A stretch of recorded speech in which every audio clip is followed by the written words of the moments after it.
The reality is, if you have all your eggs in one basket, you're already going to be faced with peak surcharges and volume caps. So you're going to get hit on both sides of the equation. Those demand surcharges are getting brutal too, aren't they? And they're no longer peak season surcharge. It's a year-round demand and a peak season surcharge.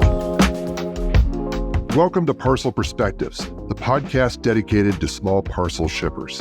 I'm Glenn Gooding, and each episode, we dive into insights, best practices, and strategies to help you navigate this complex, costly market. Join me as we explore ways to strengthen your long-term partnerships with your chosen carriers and stay competitively aligned. Hey, hello everyone. Welcome to another episode of Parcel Perspectives. I'm Glenn Gooding, president of iDrive Logistics. I have a special treat for you today. I brought someone on that is, number one, absolutely brilliant in the space. Number two, I've had the pleasure of knowing for a long darn time. And depending on how this conversation goes, you may get to find out just how long that has been. He's uniquely qualified in this space. I have the pleasure of working with him as well. He's a member of our staff here. And the topic we want to talk about today is unleash the power of parcel sourcing strategies for competitive advantages. My goodness, that is a big title, lots of meat on the bone. Frankly, you get Mike and I going, this could be a 3-hour podcast, but I promise you it won't be. Our goal is, at the end of this, we want to leave you with 2 or 3 things that you can take on your own and implement, make you better, more effective at what you do in your space. So, Mike, my friend, we've known each other a while, haven't we? Long time, Glenn, long time. And welcome, by the way. It's good to have you on. I've been looking forward to this. Me too. Thank you for having me. So, I know all about you.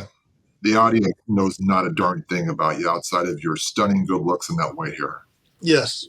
So, tell me about yourself. So for those of you that are familiar with Glenn, I do have a background similar to him. I grew up with the background in UPS. I started there in the early 90s while I was going to school at the University of Washington. Was a part-time employee, part-time supervisor, worked through the hub rotations. When I graduated from University of Washington, I went on as a full-time industrial engineer, went through a number of rotations in the IE department and operations, and then eventually relocated out to the corporate office in Atlanta in 2000, where I went through the strategic accounts group and pricing.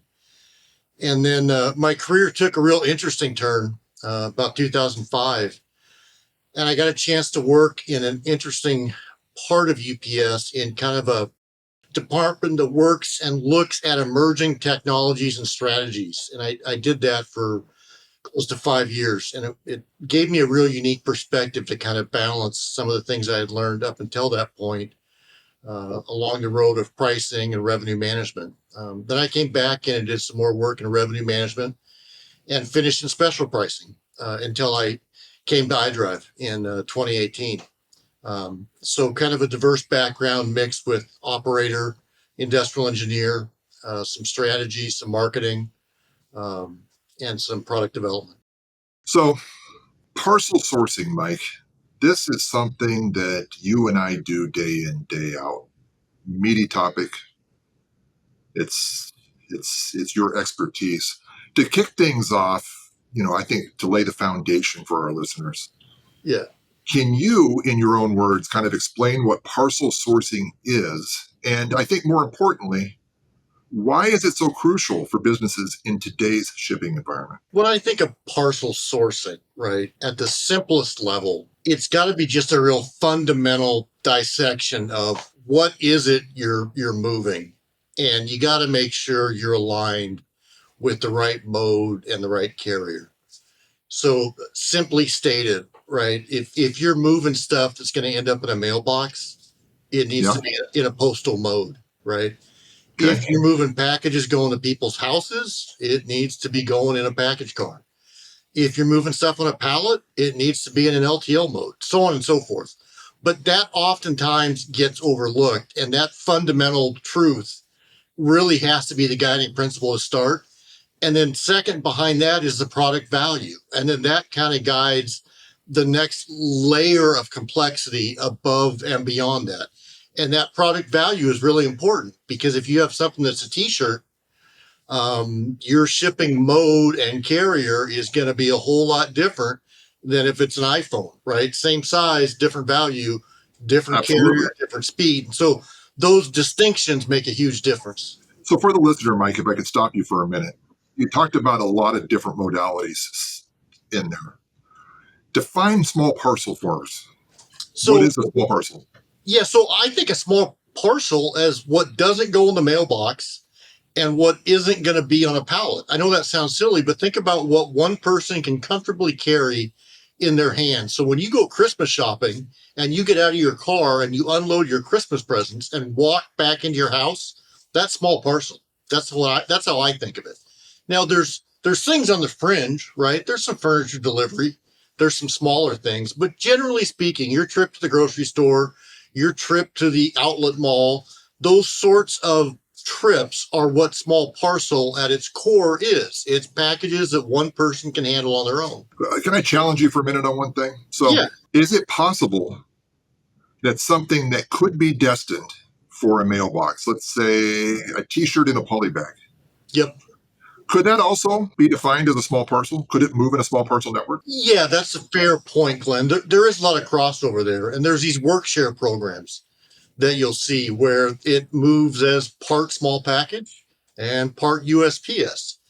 And some of that is the complexities and the nuances of this emerging or evolving small package market where there's a niche or a fit between something that UPS or FedEx handles and that ultimately maybe the post office has a hand in as well. I'm going to bring you back to one of the, I think, initial fundamental pieces of this question.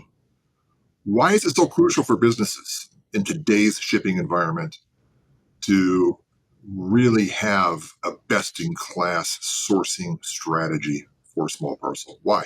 Maybe you've heard the story of the wealthy person that sends their spouse to the exotic car dealership to buy a car. Okay. And they return home and they've got a great vehicle, but that vehicle went out the door at $250,000. And it really should have gone out the door at about 125K. And so the next day they go back as a couple and they not only return the car, but they return the other cars that are leased for that same household.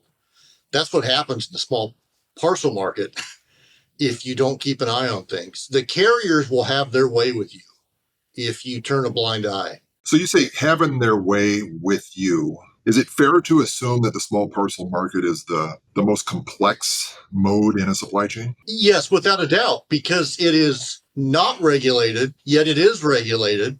Okay. It's not a monopoly, yet it's a duopoly. And you can get caught up in the slipstream real quick and find yourself miles away from where you want to be. And so when you say carriers having their way with you, is it a fair assumption, draw the line, that they exploit that complexity to push increases into your supply chain? 100%, right? And so there's even a simpler example I can give you. If you take a package and walk down to a UPS store and you ship it across the country at list rates, look at what you're going to pay for that package. Now go online and open up an account and then see what you're going to pay for that package, or ship it under a contract at your work that ships 5 letters a week and see what the rate is for that package. Okay. And then you tell me which one of those is a fair market rate. That's an interesting kind of a segue remark. You'd mentioned early on, you kind of talked about kind of knowing the product you're shipping, right? For example, the value, right? An iPhone versus a t-shirt, as an example, right?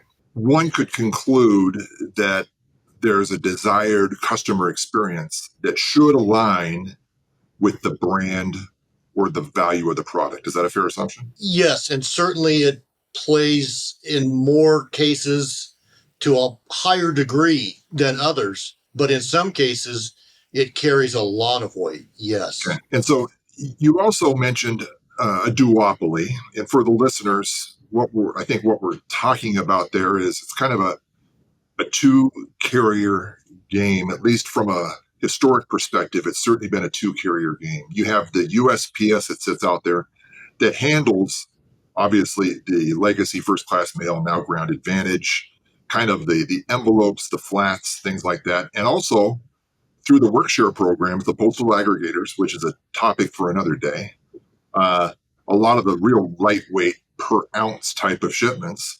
So they play effectively in that role. But other than that, from a door to door, every address in the US perspective, it's always been a UPS, FedEx game, right? That duopoly. What one does, the other kind of follows suit. So it's challenging from a sourcing strategy on that front.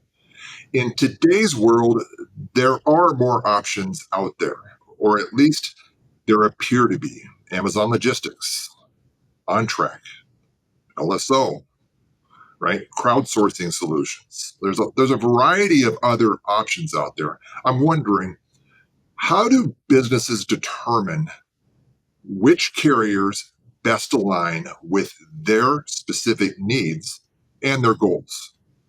I think it's fair to assume that the paramount goal in this equation is cost. Yeah. But below cost, how do they determine which carriers to even bring to the table? The way I try to describe it to clients is there is a lot to be said for where a business falls in kind of the natural business life cycle of maturity.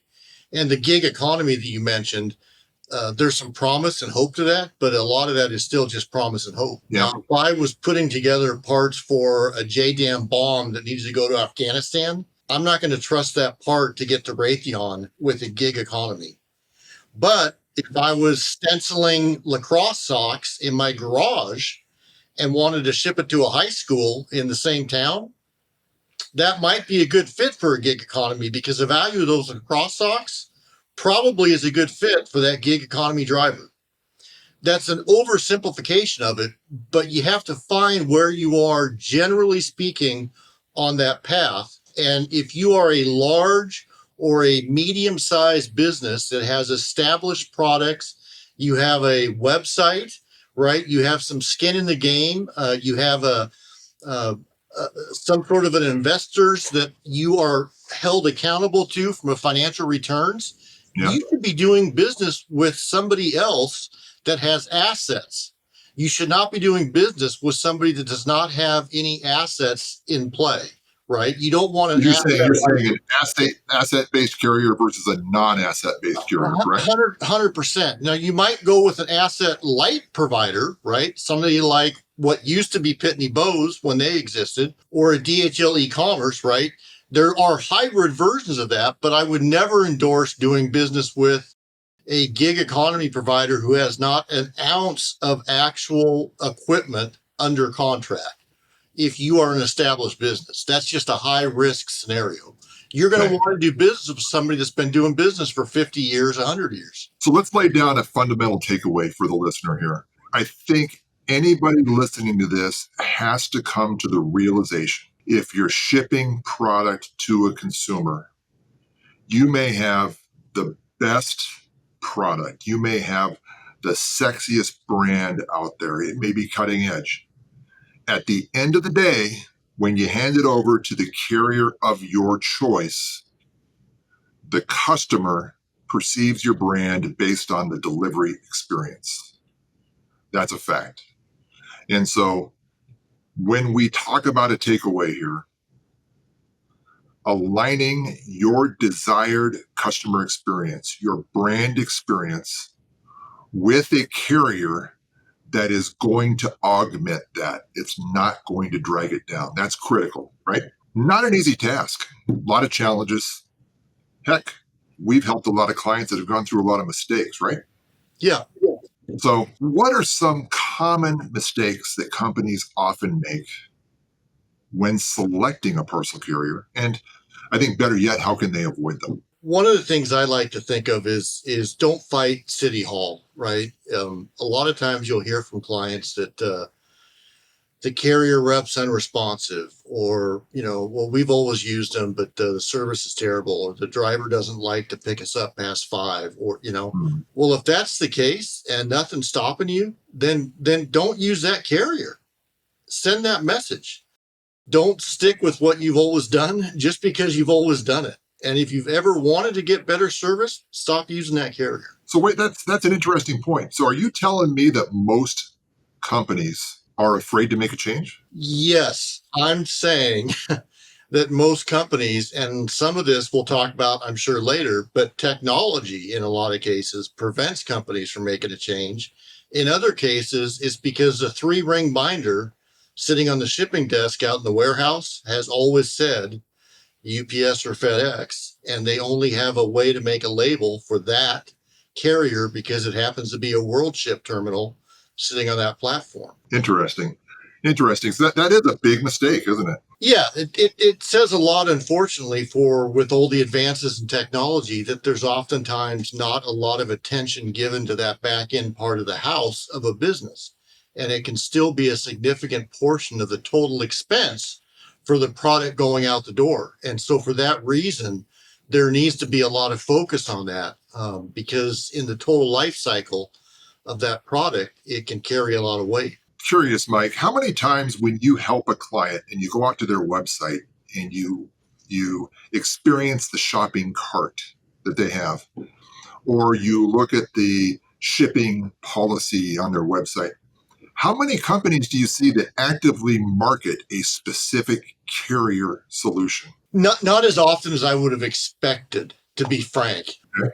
When it is in place, it's crystal clear, right? There's no doubt left in your mind. And a lot of times you can tell that's because then you find out that there's a very strong relationship with that carrier. And you'll even find out later on that contractually it's in place and they're integrated from a technology perspective. But in many cases, it's very generic. And even the terms are generic, right? Sometimes there's breadcrumbs, like it might say next day versus overnight or Mhm. priority, and you can infer that it's Yeah. FedEx versus UPS. Other times it's very generic and it simply says 1 to 2 days, and you have no idea who the carrier is. What would you advocate for? What's a best practice on that? I would advocate that if, in fact, you are in a true partnership with the carrier, you should be proud of it and advertising it, and you should take advantage of it and capitalize on that when you're having negotiations with the carrier. Hmm. But you should not be giving free advertising to a carrier that you're fighting tooth and nail if you're dissatisfied with the relationship as it stands. Couldn't that be seen as a potential switching barrier? That's If you, exactly that's exactly the point, Glenn. You should have the flexibility and the adaptability at any point to walk out to your warehouse and say, ship with this carrier instead today. You do not want to be bound by a restriction on what type of label you can print in your warehouse. an interesting quick story, working with a very large shipper who had a heavy supply chain component, small parcel supply chain component, an outbound kit that would have to be populated by a consumer and then sent back. And there was a lot of discussion because they had a heavy reliance on one carrier to a point that it was becoming a liability for them. It was a mistake. We were talking about how to diversify the sourcing strategy. What shocked me as I finally drilled into why they were so resistant on even considering a change is they turned and said, Glenn, you don't understand. We have millions of copies of marketing print out there in the consumer's hands that says carrier X. We have no control over that. I thought, wow, what a mistake, right? What a mistake. I would say from a takeaway perspective here, it sounds to me like what you're saying is number one, you have to have your house in order to facilitate a carrier change. And what that means is from a technology perspective, you have to have a technology solution that allows you to seamlessly transition and generate a different carrier label. 100%. Number two, you need to have a shopping cart experience that doesn't present a reliance on a specific carrier. There may be rare exceptions to that, but in my opinion, you align a desired time in transit to whatever the customer in the shopping cart chooses, so that you have the ability quickly to pivot from a UPS next day air to a FedEx priority overnight, as an example. And third, you have to have an operation. You have to have room in your operation to accommodate more than one carrier, right? Yes. And then if you have your house in order, as a general procurement strategy, if you've used a single carrier for the last 20 years, the last 15 years, it could be perceived by that carrier that you're a very low risk client. We go back to you saying a carrier having their way with you, imposing increases. The best way to get credibility in the marketplace is to make that change. Don't you agree? 100%. There's no doubt. It has to be done. Let's imagine for a minute we're talking about a shipper, an e-commerce shipper, and they do 70% of their business in Q4. Peak season, right? The holiday buying and shipping season. What kind of sourcing challenges does a customer like that present when going to market, talking with carriers? Well, I think the first general rule of thumb I would make with that type of shipper is that they need to have already an established year-round relationship with a primary provider, but they also need to have an ongoing relationship with at least a secondary carrier and hopefully a third provider in the mix. And peak season is the time to leverage those multiple relationships to encourage one or more of the alternate carriers to demonstrate their ability at that point in time to show their performance during that peak period when your primary carrier may be giving you caps on what they can take, and allow those other carriers to augment that. And you're leveraging those relationships to your advantage operationally as well as from a pricing perspective. The reality is, if you have all your eggs in one basket, you're already going to be faced with peak surcharges and volume caps. So you're going to get hit on both sides of the equation. Those demand surcharges are getting brutal too, aren't they?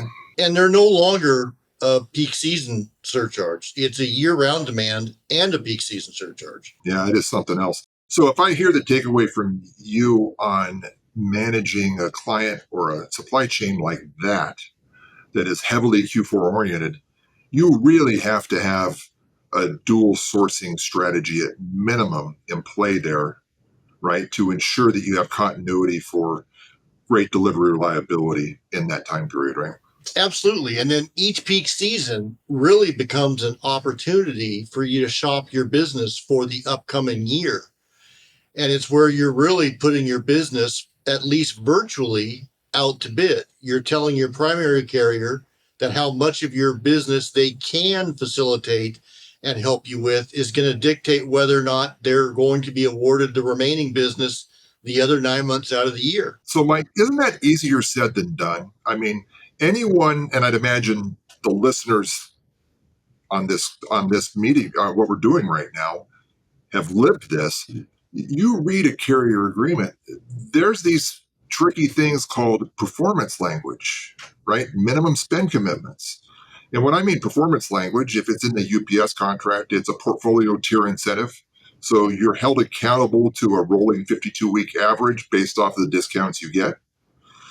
If you're in the FedEx world, it's an earned discount, roughly the same methodology, the same application.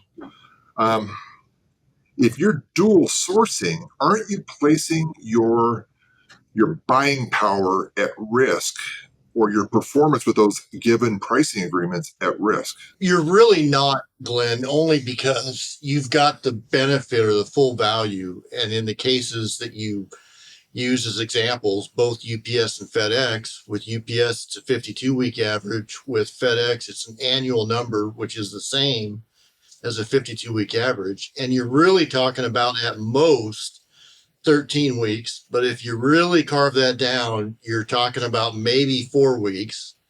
And now you're talking about a spike of probably 2 weeks. I see what you're saying. And by the You're, time you're saying you're saying it's such a small time period that it's not going to move the needle. You have to do it over a protracted amount of time. correct. And along that same vein, Glenn, you have to think operationally as far as the impact of the carriers. You are not really the target client they're worried about. The example you gave me at the beginning, I think you said it was what, how much of a spike in the fourth quarter? 70%. 70% was a spike in the fourth quarter. That's 70% of the total annual business. Is in the fourth quarter, right? But if I know that ahead of time, right, that's the key. I can go to the carriers, I can develop a pickup plan. I have that number in advance. The real damage to the carriers are these unknown, unseen, the shippers that are not on their radar that pop up during peak seasons. Those are the ones that cause the chaos. If you are a known shipper with an established relationship, there's operating plans put in place. That is not the concern for the carriers. So that's interesting. And it's kind of a segue to, I think, another important question, Mike. You know, what you're inferring is you've really got to know your business, right? You've got to know exactly what your trends are, your spend trends. And that's easier said than done as well. So I'm wondering, in your experience, how can data analytics help businesses make smarter and more informed decisions when sourcing parcel carriers? Fortunately, despite all the complexities around the pricing, there's always this final bottom line number that, like you and most other executives, will look to on the sheet, right? It's the total cost per piece or the total cost per pound or whatever that element is that they want to view.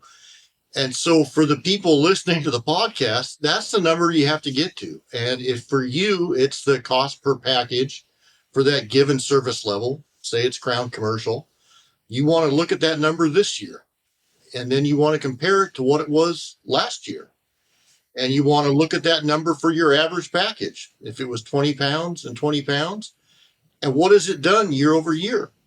And Are there analytics in the marketplace that can help a shipper? There's analytics that will help a shipper, but self-directed and help are two different things. What do you mean? Tell me more. I mean, you can lead a horse to water, but you can't make it drink, right? And so we've got great analytics that I drive. And we've got some clients that are very adept at using those analytics and highly successful when they take the time and apply themselves. And we've got other clients that we're able to make fantastic decisions when we help guide them through that. But there is not any one solution that you don't have to think or you don't have to do anything, that you can simply log in. In other words, what I'm saying is there is no AI solution that does everything for everyone all the time. I couldn't agree more. So it's there are tools out there, but you have to be a skilled user of said tool to be effective. Yes, that's a fair statement. So you were talking about cost per pound, cost per package. You know, a lot of folks listening on this are probably really skilled and really knowledgeable in some of the other modes that are out there, truckload, less than truckload. I'm wondering, put you on the spot here because I know every business is a little different, but in general terms, what are some key KPIs or metrics that a company shipping small parcels should be tracking to evaluate performance and effectiveness of the current carriers? I think the two for me that I always boil it down to is whatever your product is in whatever your mode is, that your primary method is. So whether it's a 20-foot ocean container, or it is an air freight movement where it's a full position, or it's a price per kilo for that international air freight move, or it is a pallet, it's a less than truckload move, whatever that is, right? That position cost, whatever that is, that cost per unit is an important element. That's number one. And then the other one that's really critical is the on-time performance of that, right? If there's a committed on-time performance of that product, those two elements alone really constitute at least 2/3, in my mind, of what you need to know. Cost per unit and and the on-time on-time performance. performance. Yeah, I So think I'm going to jump. Go ahead. I think those two will get you at least 2/3 of the way there. And you need to know as a business, as a responsible business owner, you need to know those two items. So cost per unit, I'm going to challenge you on that for a minute. That's a tricky wicket in itself. So when you say cost per unit, what I hear is cost per SKU, SKU. Oh, So how do you do that when you have some packages that have one SKU in them, others have two, others have three, others have four, so on? How do you measure that? sorry, I may not have been clear, Glenn. I was trying to make it more general for folks in the audience that may not be small package centric. But what I was trying to do is boil it down, meaning if you're in the small package world, right, you're going to have a measurement just like your FedEx sales rep or UPS sales rep is going to have what they call a revenue per piece. For you, it's going to be a cost per piece, right? Okay. So per parcel.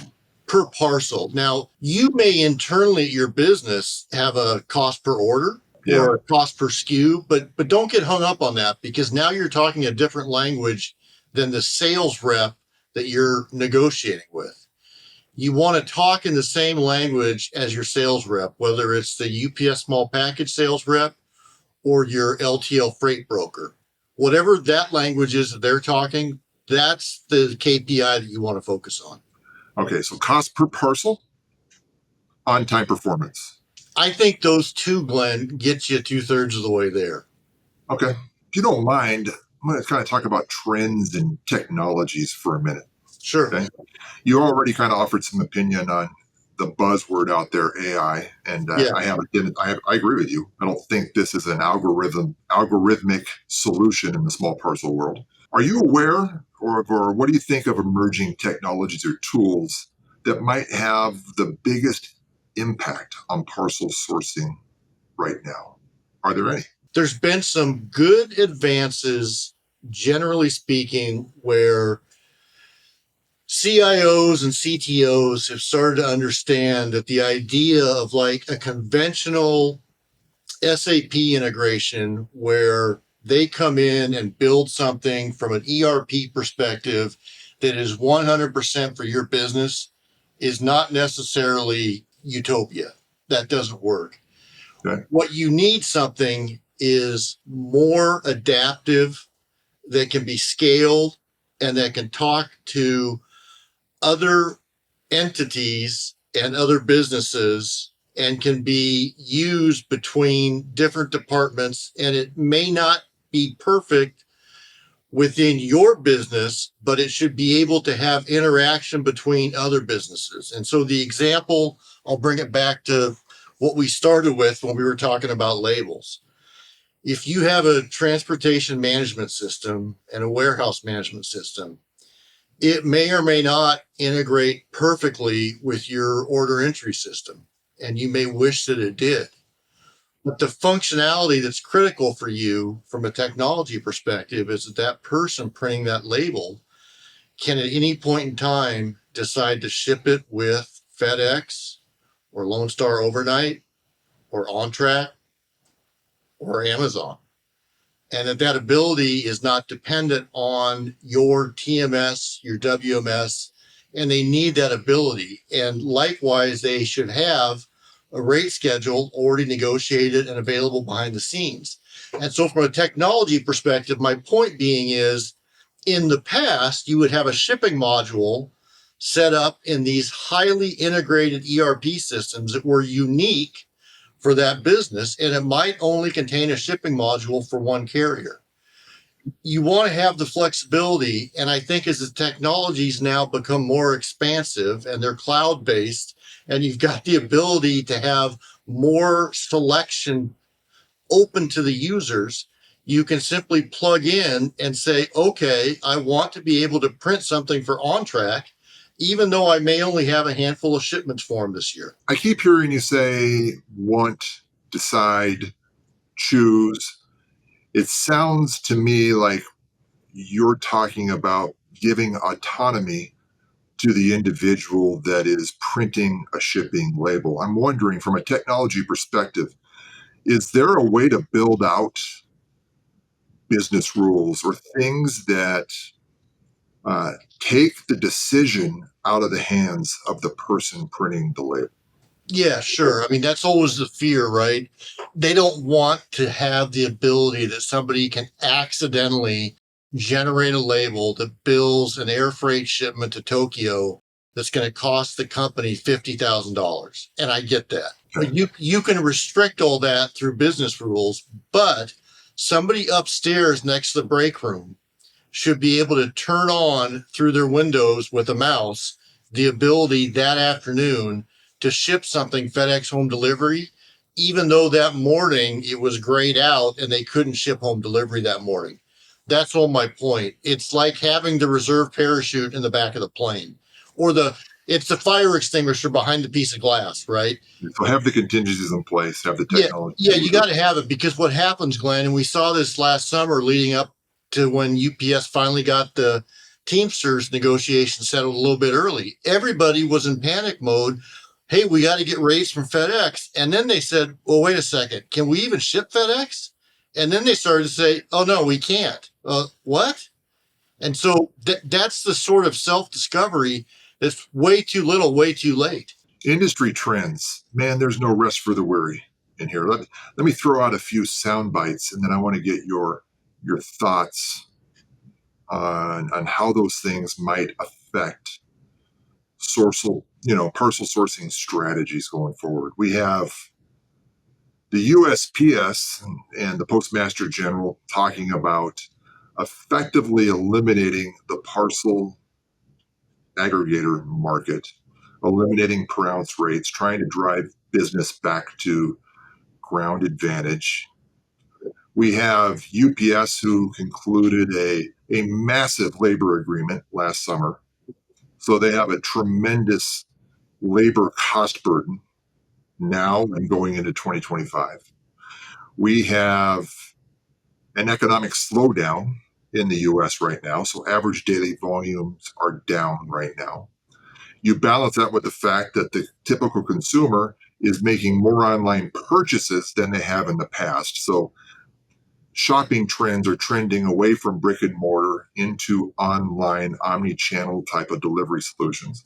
And then even to add more to this, we have a longshoreman labor strike right now, shutting down all the ports on the eastern seaboard as well as the Gulf Coast, as well as staring down the barrel at 2025 general rate increases. Is that enough noise? Yeah, I think there's a lot of meat there. Okay, so how do you factor all those types of things in, and how do they affect? You don't have to get into great specifics, but I'm trying to build out kind of the malaise of the challenges that are out there. How do you weave those into an effective sourcing strategy today? What I would say to that, Glenn, is the USPS has been sunsetting itself for at least 2 decades and will continue to do so. So I wouldn't spend any measure of time looking at them long term as a solution or an investment or fertile ground to plant grass in. But you have to find a home for your 10-ounce t-shirt in a poly bag. And that's okay. And maybe that's a short term solution, but I guess the industry will sprout an alternative. But Okay. in terms of that producing or changing or influencing what FedEx or UPS does, I just don't see it. There will unfortunately be some fallout to stamps.com, and we've seen the fallout with Pitney Bowes, right? We've seen what happens when the post office makes those types of decisions, and maybe UPS has to follow and do what FedEx does, right? What happens to mail innovations? I don't know the short answer to that. There will always be some sort of fit, to your point, for an 8-ounce flat, and it may not always be from the pickup point with the USPS to delivery by the USPS. Given what we know, all of what I laid out there is out of control of the shipper, right? It's the market, increases, complexity, challenges. How do those influence the sourcing strategy for a shipper? So the first piece to that puzzle, it kind of goes back to one of the things you asked me about earlier, but You got to get a handle on your data and your contracts to start. You have So to know.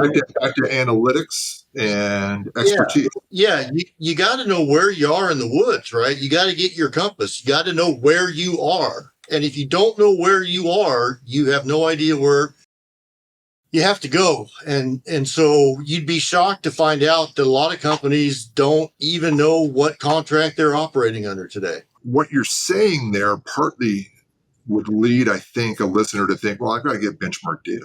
I got to know what a good rate is. And I'm curious, when you went through your background, you talked about a long and diverse background at UPS. And so I think, in short, we could say, you know, from start to finish, from pickup to delivery, how a parcel moves through a carrier network because you were there. You measured it, you managed it, you executed on it, and then later you controlled the margin in a revenue management seat, right? Yep. So, what are your thoughts on benchmarking, and are they relevant in a good sourcing strategy going forward? Benchmarking is bush league, but it's the easy way to get something done in the absence of any knowledge or ability to do anything else. And it's better than not doing something. So, to really be good at this, to get best in class, as we're trying to talk about here, it sounds like you need more than that. Is that right? Sure. If you know how the carriers look at a client, and right now a shipper only knows what they hear, which is the driver doesn't like coming by past 5 o'clock, or we can't get there to deliver until after 11 in the morning. They don't know that behind the scenes, the revenue per stop is over $150 and it's the most profitable deliveries in the state of pick one, right? But those are the sorts of things that if you know and can identify, suddenly you can breathe life into a shipper. And they have renewed confidence that when they speak and have a higher level conversation with the person they're discussing their contract with, they can articulate a case as to why they have an expectation for a different set of incentives when a new proposal is put in front of them. So, it's about having a good, comprehensive, practical knowledge base of what their parcel looks like in a carrier network, if I hear you saying that right. 100%. It's both ends of the spectrum. What does it cost? And what does it generate from a revenue perspective? You know, the best example I can think of that really illustrates that, smacks you right in the face, is this category called additional handling. Oh, that's a great one. And additional handling for the listener applies to, it's supposed to apply to parcels that can't be safely or reasonably conveyed in a carrier network. They have to be handled uniquely. So that could be dimensionally based, could be weight based, it could be carton based, right? And the carriers have really exploited that as a revenue opportunity. And frankly, it appears they're trying to price it out of their network. And so I'll give you a great example. Historically, additional handling used to apply to parcels that weighed over 70 pounds weight based. And that seemed pretty reasonable. You don't want a 75 or 80 pound package coming down a chute into some poor employee and play virtual bowling with humans, right? That's a tough one. Yeah. But the carriers moved the bar. They moved it to 50 pounds. That's interesting to me because you and I both know we've managed those operations. You're not getting done if you're pulling 51-pound packages off the conveyor and handling them manually, right? Right. And then you balance that with what's happening in the marketplace. I think in 2025, the typical additional handling increase is roughly 26%. Yep. Get your head around that. That's coupled with the fact that I think the carriers are saying, oh, it's a 5.9. Interesting from a procurement perspective. It seems to me that if you have that or have someone, a resource that has that practical knowledge that can bring a fact-based, logical argument and request to a carrier, you stand a better chance of potentially kind of future-proofing your company with the right type of carrier agreement. Fair enough? Yep. Carrier relationships, building them. How important is it to have a good relationship with the carriers you source with? It's probably one of the most important elements that you do control 100%. How do you foster good relationships with your carriers? You maintain credibility with them by being upfront and honest in your intentions, keeping them informed. It doesn't mean you're not a skilled negotiator. It just means that you do what you say and you are fair with them.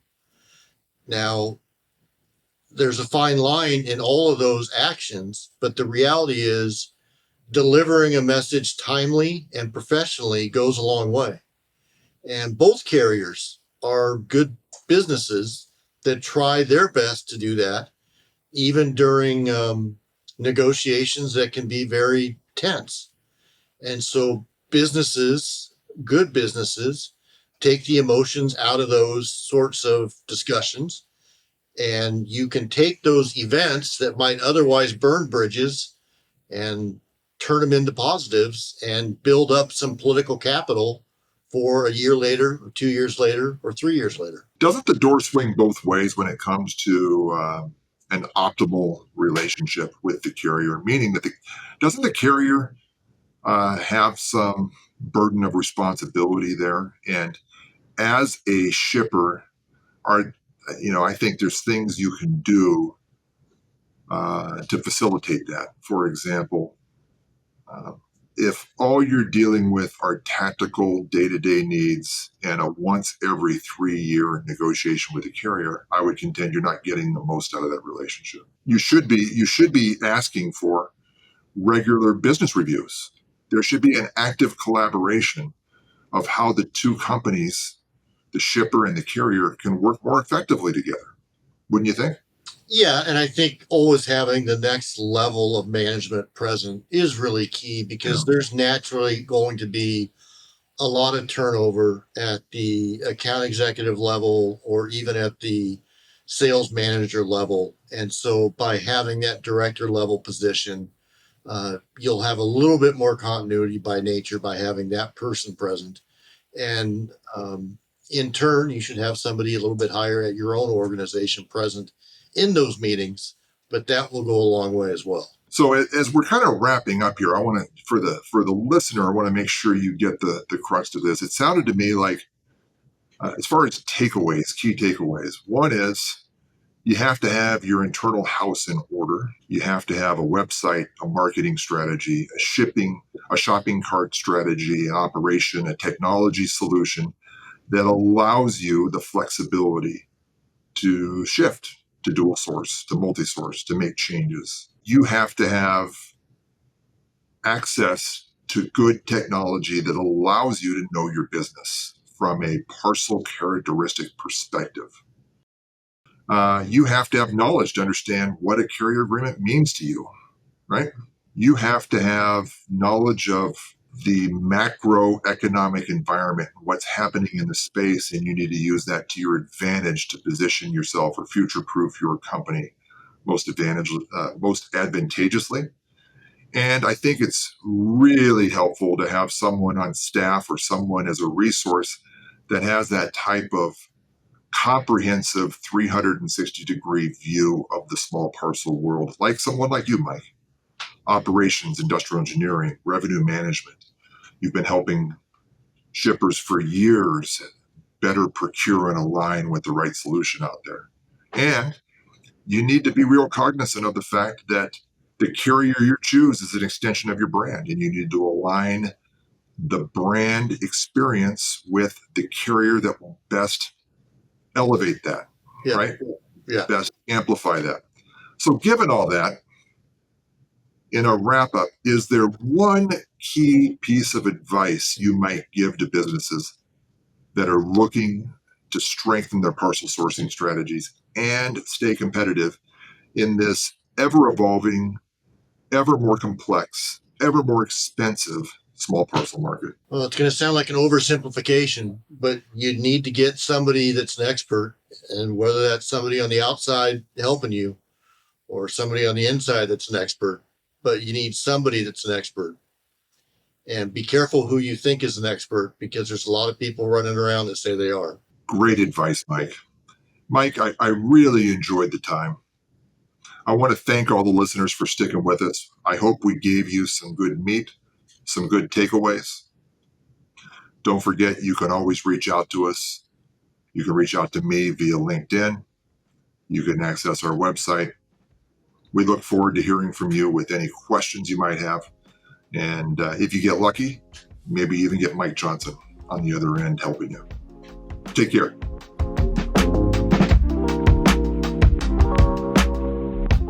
Thanks for listening to Parcel Perspectives, hosted by me, Glenn Gooding. I've been in the small parcel space for 37 years, starting with a deep and broad background working for one of the major carriers as an operator and industrial engineer, later managing pricing at the highest level for the largest, most complex shippers in the world. Since then, I've been a national thought leader and worked to help drive strategy for clients from Fortune 50 companies to startup e-commerce businesses, helping them more competitively align in this complex and expensive market. If you enjoyed the show, please subscribe and share with friends. Join us next time for more expert advice and strategies to stay ahead of the shipping game.